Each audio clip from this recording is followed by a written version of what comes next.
there guys, it's Tina and I am back and I am feeling minty and 90s. I love this little sweater guys. I got this from Forever 21. I need to stop shopping on Forever 21. This fast fashion thing is trash, but it's a cute little sweater and it's a little crop top and I love the color of it. And I was inspired to use my Muerte palette from Melt Cosmetics for this look. And I think it turned out beautiful. I love how this looks. So I used mainly these 3 shades in the palette because I wanted to do a very simple look. I'm not the type of person that's gonna mix the reds with the blues because I don't think they complement each other. They don't look really good together. That's just not me. Unless you're like doing a cut crease or you're doing, I don't know, like a July 4th look. I don't know. So I just did a very simple look with those 3 shades. And I kind of also used this video as a demonstration of some of my favorite brushes because I do have a favorite brushes video coming up, one that you guys have requested or a few of you guys have requested. So that is coming up as well. And I'm hoping that this video kind of works in tandem with that upcoming brush video because then you can get a better idea of why I chose certain brushes and how I actually use them when I apply eyeshadow or face products. And that way you can see them in action at work and you're like, oh, you know what? I apply my products just that way and I think that brush would work for me too. So we're gonna go ahead and do a little bit of a tutorial. Get ready with me featuring this eye look, this palette, and some of my favorite brushes. So let's go ahead and jump right into the video.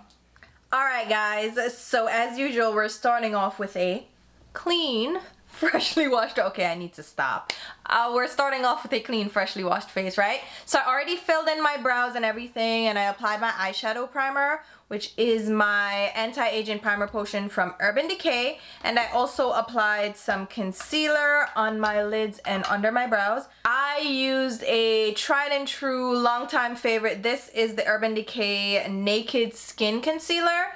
And the shade I used was Dark Neutral. I haven't used this in a minute and I still love it. Like, I'm almost out of it, so I'm just gonna start using that concealer because I love it. And don't even, we're moving on. Let's go ahead and apply some primer. So it's already nighttime. I'm going to bed after this, so I'm gonna film a couple of videos. So I'm not gonna go too crazy with like moisturizer or anything like really fancy. So I'm using the Becca, what is this, First Light Priming Filter.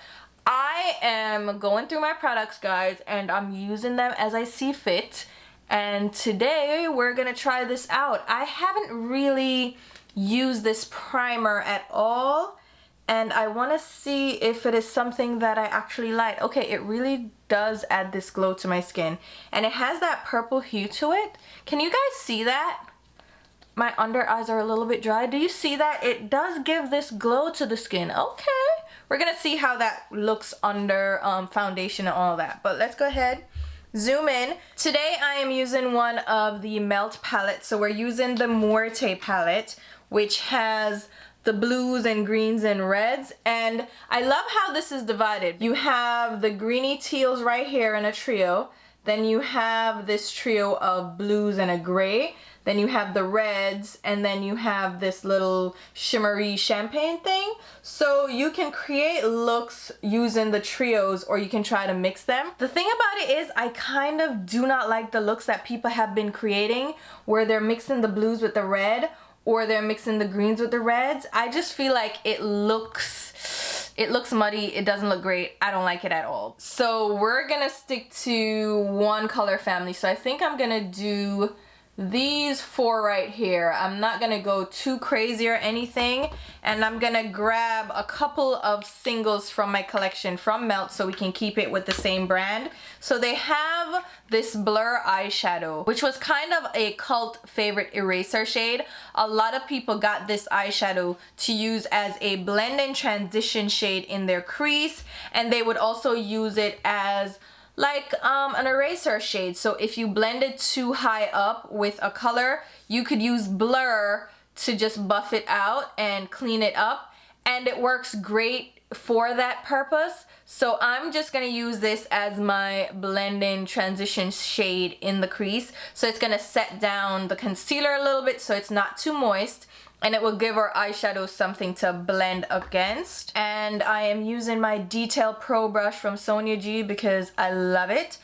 And I also pulled out another one of their shades. This is the shade Classic, which is a yellow ivory shade. And I don't want to use this shimmer shade at all because I feel like it doesn't really complement the other colors in the palette. So if I need like an ivory, I'm gonna use this one, Classic. So let's go ahead and start out with the matte teal shade. This is the shade Lagrimas, and I picked it up on the same brush, and I'm using the side with the shade down right in my crease, using very light touches to apply that color. And we're gonna use this as somewhat of a transition shade. So our green shade, which is gonna be the darkest shade that we use, will fade upwards into this lighter green. This color is applying really nicely, considering that I already put down that Blurr shade, which is gonna make this look a little browner, a little bit darker. This shade is applying really well over that, so it layers well, as we can see already. That's great. And I'm taking my brush and running it very lightly over that crease, so I'm not packing on the color at all, and this color is applying with such great pigmentation. I must say that's impressive because I didn't expect this shade to give me that much pigmentation right out the gate.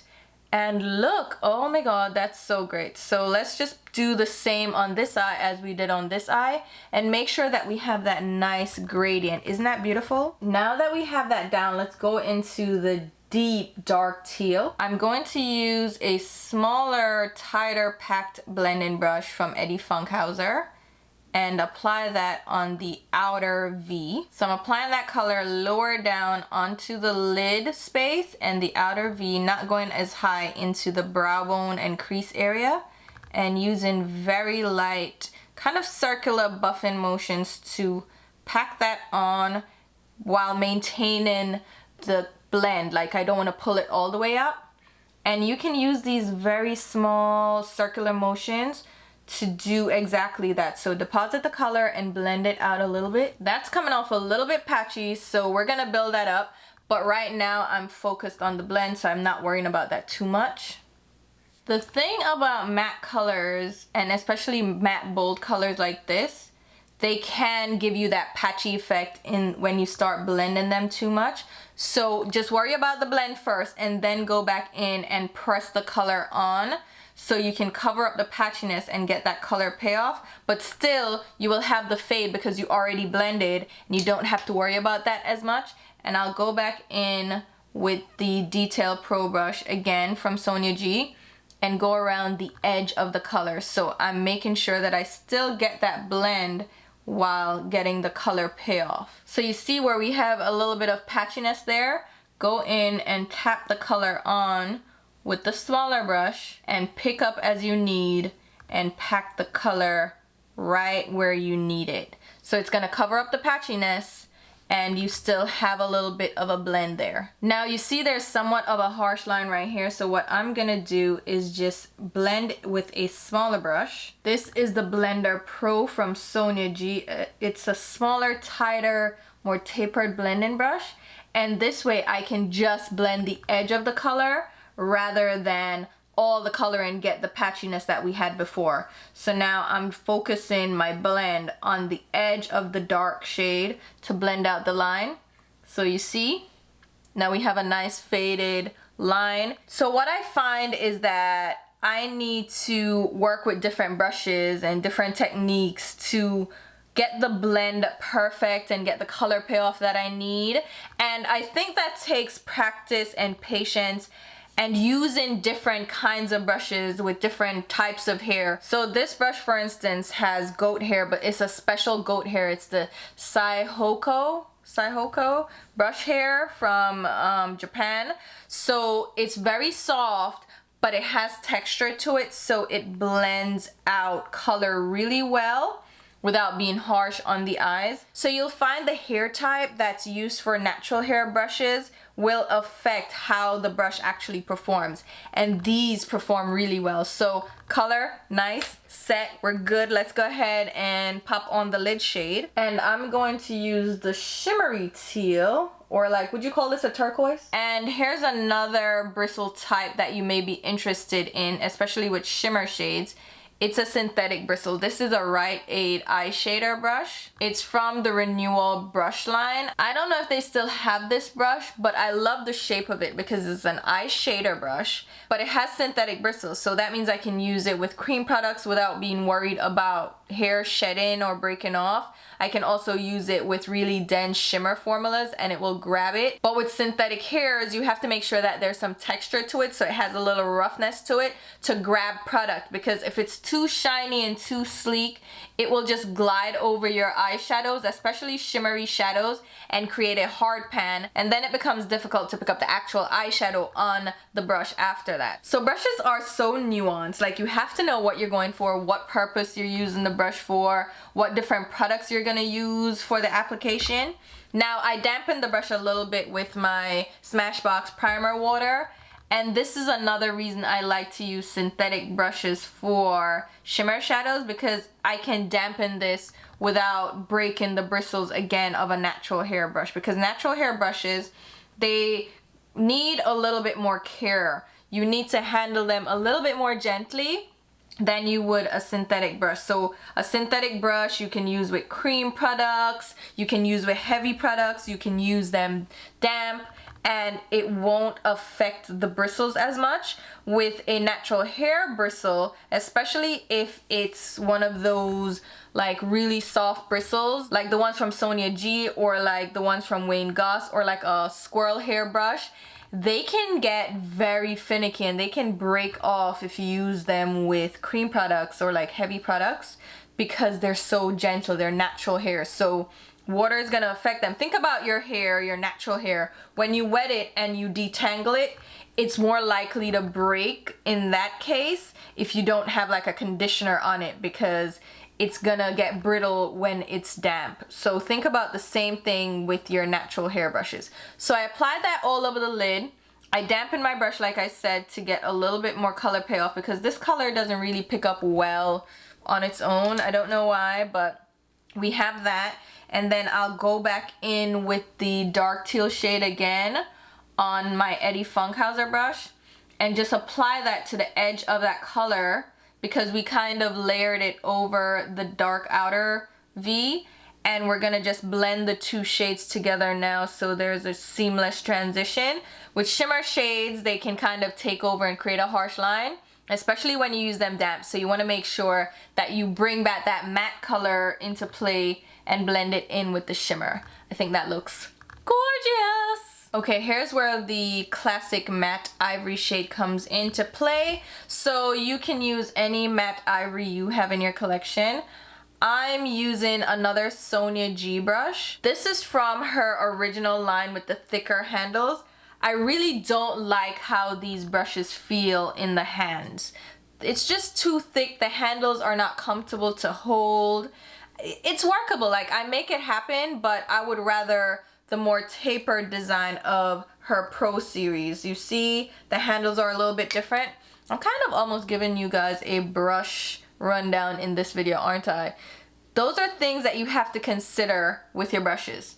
The shape of the brush handle, the length of it. Sometimes you'll have the travel size brushes. I can't work with those because they're so short, and you get a lot of pressure when you try to blend out color. So I don't like short handled brushes for eyeshadow, because if it's a face brush like a kabuki, that works, because then I want that intense pressure, like I want the control up close. But when I'm blending, I want a long handle so I can just go lightly at the edges and apply less pressure, just by virtue of the length of the brush, not because I'm necessarily trying to apply less pressure. It just automatically applies less pressure because I can't get in there, all up in there. Like if I'm packing on eyeshadow, I hold my brush here and pack, because I want that pressure. I want all the power behind my hands in that brush. But if I want to blend, I'm gonna come out here and blendy blend just like that. All right, let's pull back a bit because I think that looks pretty nice. I do like how that looks. All right, what foundation shall we use? Since I'm not going anywhere, I'm gonna wash this off. Let's use this from Cover FX. It's the Power Play foundation. The shade I have is N80. And it's not that this foundation is a bad foundation. I actually do like this foundation, but it's not my go-to foundation. You know what? Now that I'm applying it, excuse me, maybe I need to revisit that. Let's think about this for a minute, because I did like it when I first tried it. You know how you get foundations or you get any product in your collection and after a time you just stop using it because you're on to the next? I'm trying to get away from that. I'm trying to revisit all my products. And this foundation, excuse, that actually, okay. Come through Cover FX, excuse me, this is nice. This is nice, so I'm just gonna buff that in. I'm using a brush, again, that I think is fantastic, and it actually helps make foundations apply smoothly on the skin. They buff in great and it just gives a nice finish. This is the Artis Oval 8 brush. This is such a good brush, guys. I was kind of skeptical because of the shape of it. You're like, is that a toothbrush? Is that a hairbrush? What is that? But because of the density of the bristles, so it's really packed, like you can barely move this. It's packed in there. All the bristles are tight. It gives you this airbrushed finish to your skin. You can really buff in product, right? Because when you use a brush with foundation, you want to make sure that you buff it in to your skin so it looks like second skin. Some people use like a stippling motion. I like to use a buffing motion to really make sure the foundation becomes one with my skin. And it also helps to warm up the product as well. So that's why I like to use a buffing motion. And with this brush you have like no option. And it doesn't leave behind streaks because the bristles are so tightly packed. And I can get under the eyes. I love this brush. And it's so soft. It's just so good. So now, oh, look at this foundation. It's good. It's good. We need some concealer. I'm just gonna go ahead and use my Shape Tape. I've been using this as an everyday like foundation instead of using it just as a concealer. It's a very nice texture and it works well under the eyes as well as all over the face. And I'll use a damp sponge to blend the concealer out. Is this the Flower Beauty sponge or is this the Fenty sponge?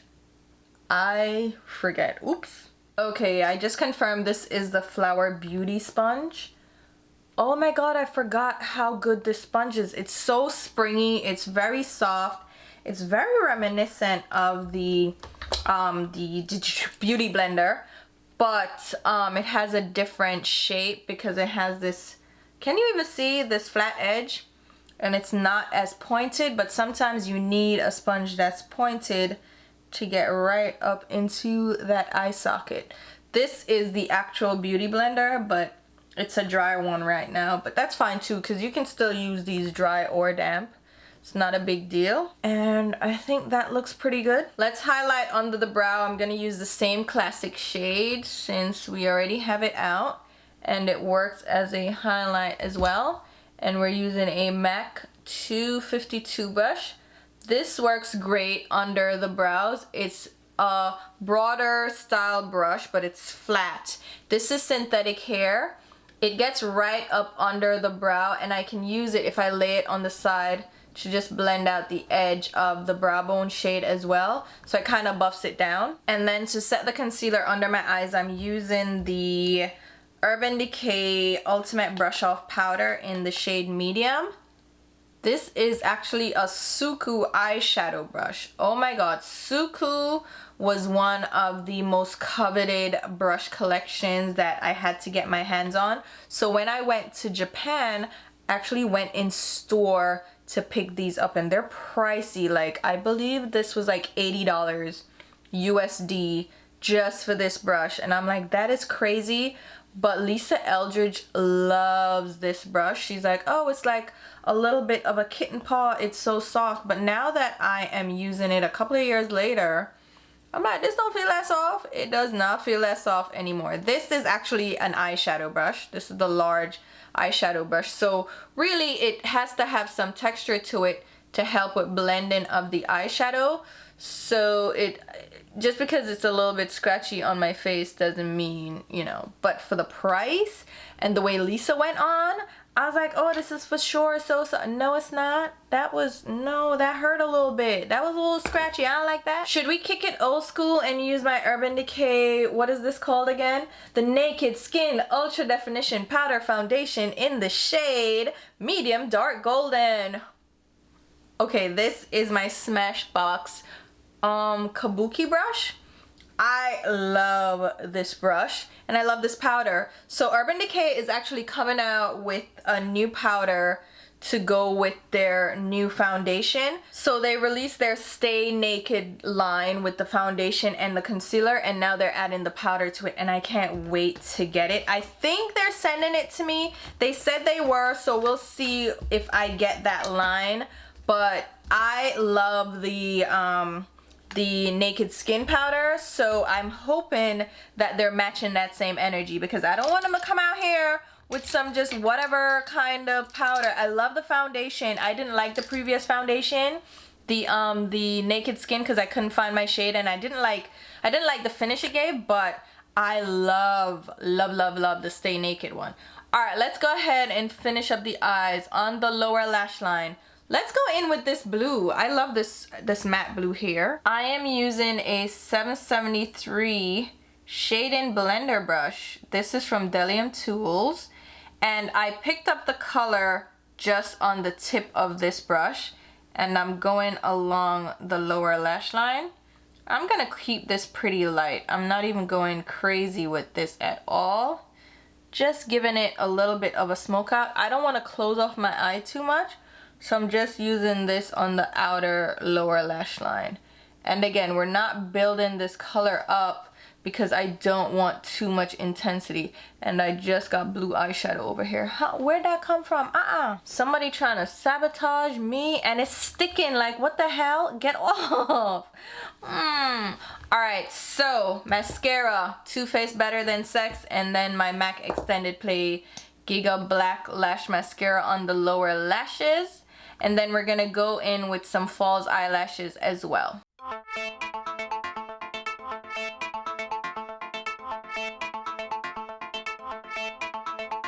So for the lashes, I'm using my favorite style from Ardell. These are just the plain old simple tried and true wispies, and I love these lashes because they give you a little oomph, a little bit extra sass without being like overly done. So I love those. I think I do want to go ahead and grab some of the shimmery champagne, and I'm gonna pop that right on the inner tear duct using a pencil brush. This is from Alori, but I don't know if they're gonna re-release these brushes anytime soon. This eyeshadow is a little bit flaky, so I'm just gonna spritz my brush a tiny bit and pop that color on the inner corner. That is actually pretty beautiful when it's dampened. When you use it dry, it starts just flaking everywhere, but just for that inner tear duct pop, that looks beautiful. Okay, I wiped off the brush and I'm just gonna flick the edge of the color into the matte so it fades in. Again, mix in shimmers with mattes. You have to be careful, especially when you use them damp, because they can leave a little bit of a stark line. But that actually looks pretty nice on the inner tear duct. It doesn't look too stark from afar. I really like that. And I'll go in with the same brush that I use for the matte inner tear duct and just buff around the edges a little bit, just to make sure it doesn't come off too stark. Okay, we're good. Let's do a little bit of a black liner. I'm just using this one that I have from Pretty Vulgar. I think I got this in like a BoxyCharm or something. I don't remember, but I'm just lightly applying that to the lower waterline. Just keeping on the outer half. Again, not trying to close my eyes off, but I need something against that waterline so it doesn't look just like plain old flesh. Okay, let's go ahead and just do some simple face stuff. I don't want to do too much. So I'm using this Becca Luminous Blush in the shade Tiger Lily. Oh! That... I haven't used this in a while and I forgot that Becca be out here doing great things with their powder products. Oh my god, wait, their face products.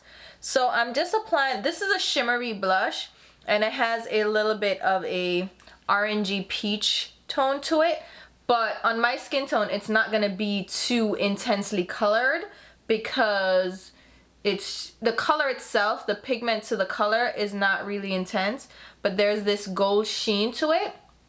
The brush I'm using is from Rephr. It's their number 5 brush and this is really beautiful. Now this Rephr brush is a little bit textured, so it's gonna pick up shimmery blushes a lot better. So it can feel rough on the skin, but with brushes for your face, sometimes you want it to be a little bit rougher, a little bit textured so it can pick up said products. Now for the highlighter, I'm gonna go in with Solar Sailor.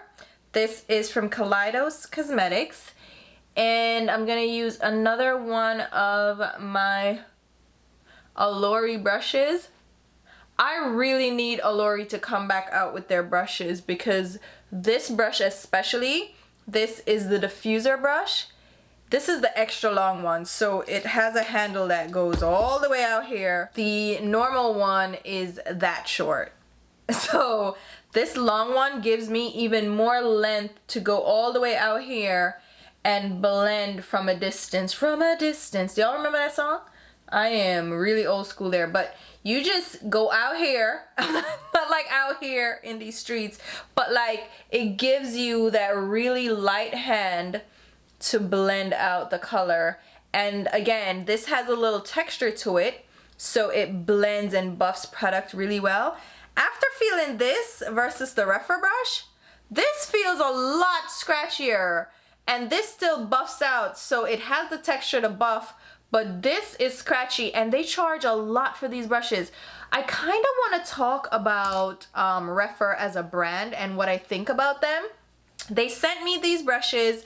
I've communicated a little bit with the owners, and a lot of the people that I personally follow and love talk about the brushes a lot, and I feel like there's something that's just it's just on the tip and I want to talk about it. So if you guys would be interested in just a little chat about Rephr, let me know, because I feel like the business model makes me a little nervous, and I have been requested to meet with them a lot, like meet up for lunch and stuff, which is what they do with influencers.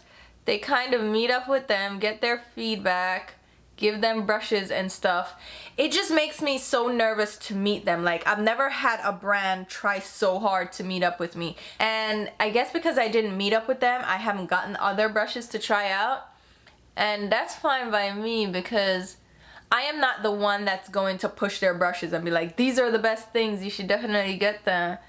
And I feel like when you meet up with a brand and you get that personal connection, you feel almost obligated to share their products, and I never want to feel obligated. So let me know if you want me to talk about it some more. The lip liner I'm using is from KKW Beauty. It's the shade, which shade is this? Lord have mercy, Nude 3. This is a darker lip liner.